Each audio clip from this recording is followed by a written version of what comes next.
Hayyudureen ABO Jaal Daawud Ibsaa haala ijaaramuu mootummaa ce'umsaa fi barbaachisummaa isaa irratti guyyaa har'aa ibsa laatanii jiru.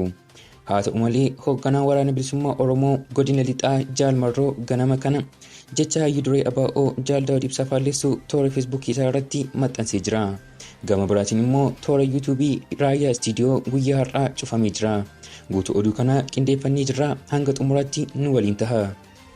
Harka fuunii hordoftootaa fi maatiiwwan Oromiyaa Magaazin bakka jirtan maratti nagaan kuusin akka qabu jecha oduu guyyaa har'aa qindeeffannee jirra. Hanga xumura viidiyoo kanatti viidiyoo kana laayik gochuutiin, sheer gochuutiin akkasumas warreen chaanaalii keenya sabskiraayib goone sabskiraayib gochuutiin akka nu waliin turtan isin affeera. Hayyudureen ABO Jaal Daawud Ibsaa guyyaa har'aa haala ijaaramuu mootummaa ce'umsaa irratti ibsa kennan.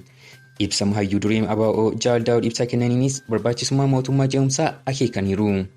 Ammatti karaan jiru tokkichi mootummaa ce'umsaa lammiileen Oromiyaa waloon ijaarrachuudha kan jedhan Jaal Daawud Ibsaa rakkoo nageenyaa fi tasgabbii amma mudatu kana furuuf kan dandeenyu walitti dhufnee mari'annee mootummaa ce'umsaa Oromiyaa ijaaruudhaan jedhaniiru. Gama biraatiin immoo waraanni bilisummaa Oromoo walabummaa Oromoof malee kan amma kajeellaa farfaarii mootummaa ce'umsaa Oromiyaa jedhamee afarfamuuf miti kan wareegama kaffalaa jiru jechuun mootummaa ce'umsaa ABO fi KFO'n hundeessuuf socho'aa jiran mormuun hoogganaan waraana bilisummaa Oromoo godina lixaa Jaal Marroo ganama kana toora feesbuukii isaa irratti ibsee jira.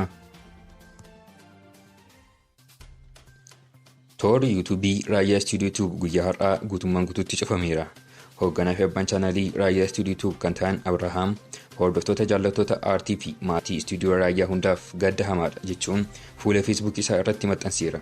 Raayyaa istiidiyoo kan cufameef viidiyoolee maxxanfaman sababa siyaasaa fi sababa sablammoota walitti buuse jechuun dabaan namoota garmaahanii dhaabbata yuutuubiif gabaasaa turaniin akka ta'e ibsameera. Itti dabaluun Abrahaam gabaasni akkasii dhimma nama tokkoo yookiin garee tokkoo irratti xiyyeeffanne osoo hin taane aggaammii aartii Oromoo gufachiisuuf ta'edha jedhan. Dhimma kanas itti dhiyeenyaan ogeeyyii seeraa fi namoota muuxannoo qabaniin yeroo ammaa hordofamaa akka jiru Abrahaam beeksiseera. Hordoftootaa fi maatiiwwan Oromiyaa Magaazin odeeffannoon ammaaf isinii qabadhee dhiyaadhee kana fakkaata ture.